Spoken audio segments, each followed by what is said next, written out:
ಸ್ನೇಹಿತರೆ ನಮಸ್ಕಾರ. ಹೇಗಿದ್ದೀರಾ?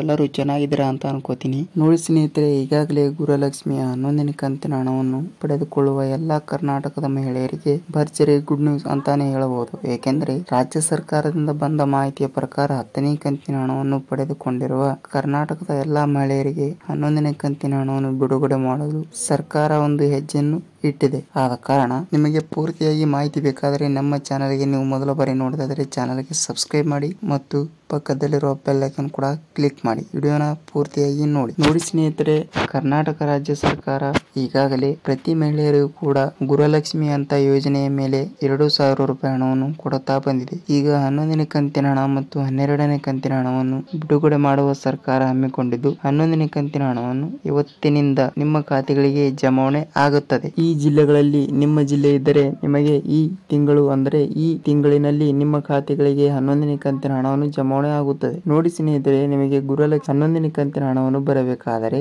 ನೀವು ನಿಮ್ಮ ಬ್ಯಾಂಕಿಗೆ ಹೋಗಿ ನಿಮ್ಮ ಪಾಸ್ಬುಕ್ ಅನ್ನು ಮತ್ತು ನಿಮ್ಮ ಆಧಾರ್ ಕಾರ್ಡ್ ಅನ್ನು ತೆಗೆದುಕೊಂಡು ಹೋಗಿ ಒಂದು ಸಲ ಸೀಡಿಂಗ್ ಅನ್ನು ಕಂಪ್ಲೀಟ್ ಮಾಡಿದ ನಂತರ ನಿಮ್ಮ ಖಾತೆಗಳಿಗೆ ಗೃಹಲಕ್ಷ್ಮಿ ಹಣ ಆಗಲಿ ಮತ್ತು ಸರ್ಕಾರದ ಎಲ್ಲಾ ಸೌಲಭ್ಯಗಳ ಹಣವನ್ನು ನಿಮ್ಮ ಖಾತೆಗಳಿಗೆ ಬರುತ್ತದೆ. ನೋಡಿ ಸ್ನೇಹಿತರೆ, ನಿಮಗೆ ಗೃಹಲಕ್ಷ್ಮಿ ಹಣವನ್ನು ಕೆಳಗಿನ ಜಿಲ್ಲೆಗಳಲ್ಲಿ ಇರುವಂತಹ ನಿಮ್ಮ ಜಿಲ್ಲೆ ಇದ್ದರೆ ನಿಮಗೆ ಹಣವನ್ನು ಜಮಾವಣೆ ಆಗುತ್ತದೆ. ಮಹಿಳಾ ಮತ್ತು ಮಕ್ಕಳ ಕಲ್ಯಾಣ ಅಭಿವೃದ್ಧಿ ಇಲಾಖೆಯ ಲಕ್ಷ್ಮೀ ಹೆಬ್ಬಾಳ್ಕರ್ ಅವರು ಕೂಡ ಒಂದು ಮಾಹಿತಿಯನ್ನು ಕೊಟ್ಟಿದ್ದಾರೆ. ಏನೆಂದರೆ ಜೂನ್ ತಿಂಗಳಿನಲ್ಲಿ 11ನೇ ಕಂತಿನ ಹಣವನ್ನು ಬಿಡುಗಡೆ ಮಾಡುತ್ತೇವೆ ಅಂತ. ಯಾವ ಜಿಲ್ಲೆಗಳಿಗೆ ಅಂತ ಹೇಳುವುದಾದರೆ ನೋಡಿ, ಚಾಮರಾಜನಗರ, ಉಡುಪಿ, ಬಳ್ಳಾರಿ, ಮಂಡ್ಯ, ಮೈಸೂರು, ಬೀದರ್, ಗುಲ್ಬರ್ಗ, ಬಾಗಲಕೋಟೆ, ವಿಜಯಪುರ, ರಾಯಚೂರು, ಬೆಳಗಾವಿ, ಧಾರವಾಡ, ದಾವಣಗೆರೆ ಮತ್ತು ಯಾದಗಿರಿ ಇಷ್ಟು ಜಿಲ್ಲೆಗಳಿಗೆ ಹಣವನ್ನು ಬಿಡುಗಡೆ ಮಾಡಿದ್ದಾರೆ. ಸ್ನೇಹಿತರೆ, ಈ ಜಿಲ್ಲೆಗಳಲ್ಲಿ ನಿಮ್ಮ ಜಿಲ್ಲೆ ಇದ್ದರೆ ನಿಮಗೆ ಗೃಹಲಕ್ಷ್ಮಿಯ 11ನೇ ಕಂತಿನ ಹಣ 2,000 ರೂಪಾಯಿ ಹಣವನ್ನು ಜಮಾವಣೆ ಆಗುತ್ತದೆ. ಸ್ನೇಹಿತರೆ, ಪೂರ್ತಿಯಾಗಿ ವಿಡಿಯೋನ ನೋಡೋದಕ್ಕೆ ಧನ್ಯವಾದಗಳು. ಮತ್ತೆ ಮುಂದಿನ ವಿಡಿಯೋದಲ್ಲಿ ಭೇಟಿಯಾಗೋಣ ಸ್ನೇಹಿತರೆ. ನಮಸ್ಕಾರ.